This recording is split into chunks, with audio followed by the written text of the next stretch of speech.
আমরা মাথা নত করি নয়, আদর্শের পরিবর্তন করি নয়, আল্লাহর উপর ভরসা করে আমরা এই লড়াইকে নিজেদের জন্য অপরিহার্যভাবে গ্রহণ করেছিলাম।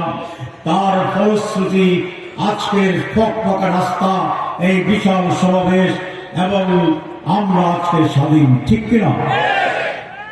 5 আগস্টের আগে স্বাধীন ছিলেন? 1971 সালে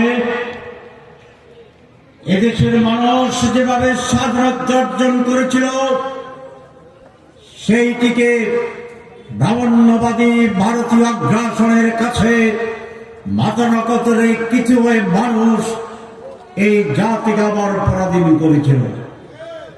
5 আগস্ট পুনর্বার সংগ্রামের মাধ্যমে আমরা স্বাধীন হয়েছি। যারা মাথা নত করে দিয়েছিল প্রতিবেশীদের কাছে, আজ তারা সেইখানে গিয়ে আশ্রয় নিয়েছে। ঠিক কিনা?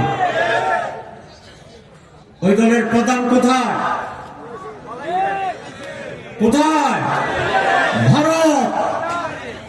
দ্বিতীয় ব্যক্তি কোথায়? ভারত। তৃতীয় ব্যক্তি কোথায়? ভারত। আধুনিক সিকি পয়সা ছোটখাটো নেতা সব ভারত। আমরা দেশে ছিলাম নাকি ভারত গিয়েছেন? ভারতে 15 বছরে পালানোর জন্য গিয়েছেন। কে কে একটা হাত তোলেন? ভারত আমাদের দেশ নয়, আমার দেশ বাংলাদেশ। এখানে আমাদের জন্ম, এখানে বড় হওয়া, এখানে আমরা বাঁচব, এখানে আমরা মরব আল্লাহর কাছে। ভারত এমন একটি দেশ যারা ক্রিমিনালদেরকে আশ্রয় দিচ্ছে, লুটেরাদের আশ্রয় দিচ্ছে, খুনিদের আশ্রয় দিচ্ছে, দেশদ্রোহীদের আশ্রয় দিচ্ছে। আমরা এর তীব্র নিন্দা জানিয়ে সেই লুটেরাদেরকে বাংলাদেশে ফেরত দেওয়ার জন্য জোর দাবি জানাচ্ছি। কারণ যারা নিজের ভাইকে হত্যা করেছে,